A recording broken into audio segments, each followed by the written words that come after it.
सुप्रभात। त्रिगुणमयी सृष्टि का निरूपण, यह हमारी आज की आध्यात्मिक चर्चा का विषय है। त्रिगुणमयी सृष्टि का निरूपण। जन्मेजय को यह प्रसंग सुनाकर व्यास जी ने उन्हें नारद जी द्वारा बताया गया वो प्रसंग सुनाया जो नारद जी ने ब्रह्मा जी से कहा था। नारद जी ने ब्रह्मा जी से कहा कि हे पितामह, निर्गुणा शक्ति और निर्गुण परमात्मा कैसे हैं? तो ब्रह्मा जी ने कहा, हे नारद, जो शक्ति है वही परमात्मा है, जो परमात्मा है वही परम शक्ति मानी गई। इन दोनों में विद्वान सूक्ष्म अंतर को कोई नहीं जान सकता। सगुण मनुष्य निर्गुण परमात्मा का दर्शन नहीं कर सकता। स्थूल और सूक्ष्म भेद से परमात्मा के दो रूप होते हैं। उनमें ज्ञान रूप, निराकार स्वरूप, सबका कारण कहा गया है। परमात्मा का स्थल विराट स्वरूप ब्रह्मांड पंच महाभूतों की पंचीकरण क्रिया से बना है। पृथ्वी, जल, अग्नि, वायु और आकाश ये पंच महाभूत हैं तथा गंध, रस, रूप, स्पर्श और शब्द ये इनकी पंच तन्मात्राएं। गुण तीन हैं, सत्वगुण, रजोगुण और तमोगुण। तो सत्वगुण का वर्ण श्वेत है। यह सर्वदा धर्म के प्रति प्रीति उत्पन्न करता है। सरलता, सत्य, शौच, श्रद्धा, क्षमा, धैर्य, कृपा, लज्जा, शांति और संतोष ये सत्वगुणी के लक्षण हैं।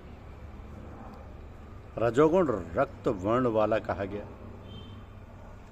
रजोगुण में ईर्ष्या, द्रोह, मत्सर, स्तंभन, उत्कंठा, निद्रा, अभिमान, मद एवं गर्व होते हैं।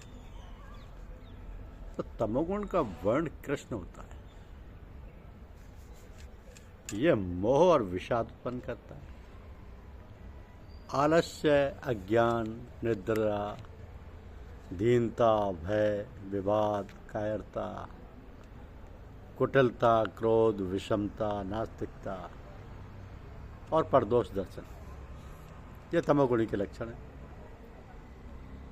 किसी भी प्राणी में सत्वगुण, रजोगुण तथा तमोगुण अकेले नहीं रहते, अपितु मिश्रित धर्म वाले वे तीनों गुण एक दूसरे के आश्रयभूत होकर रहते हैं। तो केवल सत्वगुण कहीं भी परिलक्षित नहीं होता है। गुणों के परस्पर मिश्री भाव होने से सत्वगुण भी मिश्रित दिखाई देता है।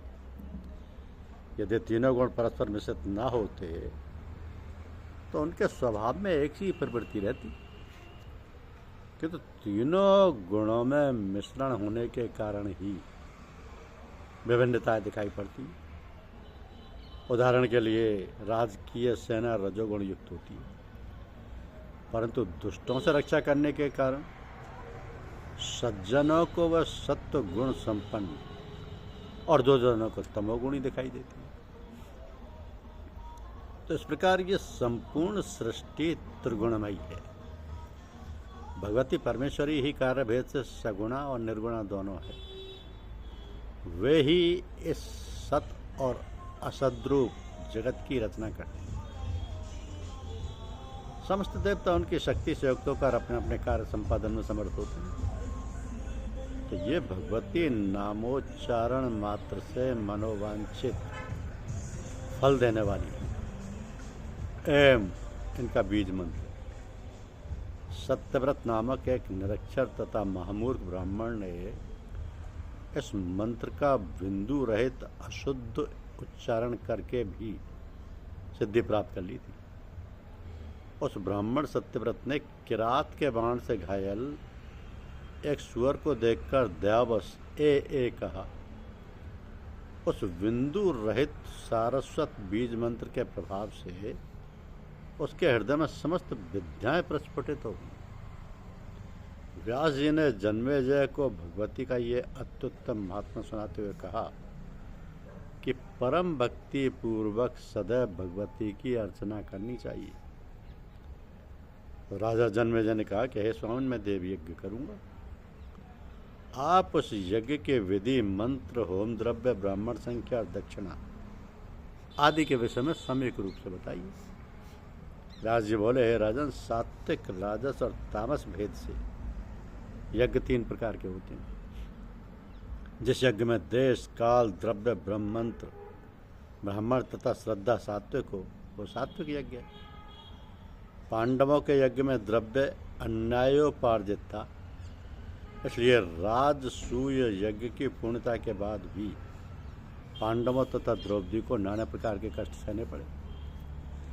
अभिमान पूर्वक क्षत्रियों और वैश्यों द्वारा किए जाने वाले पशु बलि संबंधी यज्ञ राजस यज्ञ कहे जाते हैं।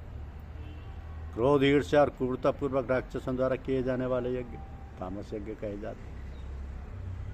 मोक्ष की कामना वाले विरक्त मुनियों के लिए मानस यज्ञ कहा गया है। इस यज्ञ में मन का शुद्ध और गुण रहित होना आवश्यक है। यह यज्ञ मोक्ष प्रदाता है। स्वर्ग प्राप्ति की इच्छा वाले के लिए अग्निष्ठोम यज्ञ बताया गया। हे राजन, आप देवी के बीज मंत्र के जानकार विद्वान ब्राह्मणों द्वारा देवी यज्ञ कराइए। इसे पूर्व काल में भगवान विष्णु ने किया था। इसी से आपके पिता का उद्धार होगा।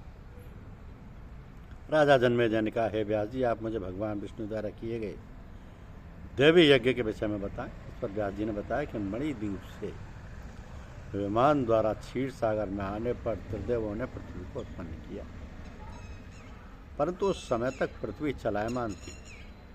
तब देवी ने अपनी आधार शक्ति से पृथ्वी को अचल किया। तदनंतर उस पर सुमेरु आदि पर्वतों की रचना हुई। वैकुंठ, कैलाश और स्वर्ग आदि लोगों का निर्माण हुआ।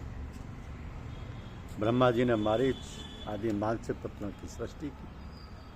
मारीच के पुत्र कश्यप हुए। कश्यप ने दक्ष प्रजापति की 13 कन्याओं से विवाह किया और उनसे सारी काश्यपी सृष्टि फैली, जिससे यह संसार भर गया।